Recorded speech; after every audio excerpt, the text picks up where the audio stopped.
সুপ্রিয় দর্শক, আমি আবার বলছি, আমি এখন যে জায়গাটাতে অবস্থান করছি এটি হলো ব্রাহ্মণবাড়িয়া টু নয়নপুর যে হাইওয়ে রুট রয়েছে। হাইওয়ে রুটের মাঝখানে কিন্তু পানি কিন্তু আমাদের প্রায় আঠোয়া মানে এমনকি কমর সমান পানি হয়ে গেছে রাস্তার মধ্যে। এখন কিন্তু রাস্তার মধ্যে ওই যে গাড়ি কিন্তু ইঞ্জিনের সমস্যা দিচ্ছে, গাড়ি কিন্তু যাতায়াত যারা করছে তারা কিন্তু গাড়িতে সাহারে পানির বাড়ির ভিতরে ঢুকছে। এই বাড়ির ভিতরে কিন্তু কোনো মানুষ নাই, কারণ তারা অনেকটা আতঙ্কের মধ্যে ছিল সকাল টাইম। এখন কিন্তু নাই, তারা গাড়িটা কিন্তু একবারে খালি। তারা কিন্তু মালামাল যাদের সব কিছু সরিয়ে নিয়েছে। তো দেখতে ভাই কতটুকু কষ্ট করছে বাংলাদেশের মানুষ ভাই, দেখছেন। সাধারণত ইন্ডিয়ার মানুষগুলো ইন্ডিয়ার পানিটা ছাড়াতে কিন্তু আমরা বাংলাদেশের মানুষ কিন্তু অনেক কষ্ট করছে, দেখছেন। অনেক ভোগান্তি ভাই, অনেক ভোগান্তি আমাদের, মানে অনেক পানি।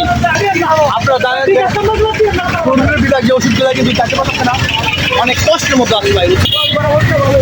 তো দেখতে পাচ্ছেন যে ব্রাহ্মণবাড়িয়া হাইওয়ে রুট রয়েছে, এখানে কিন্তু পানির অবস্থা কিন্তু ভয়ঙ্কর রয়েছে।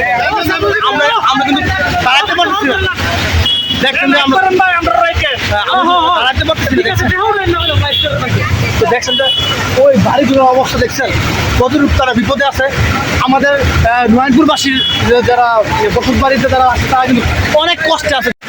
সুপ্রদর্শক বুঝেন কী পরিমাণ পানির স্রোত পিছনে আমার দেখেন। রাস্তার মধ্যে কিন্তু অনেক পানির স্রোত, সন্ধ্যা হয়ে গেছে, তারপরে কিন্তু অনেক স্রোত পানি।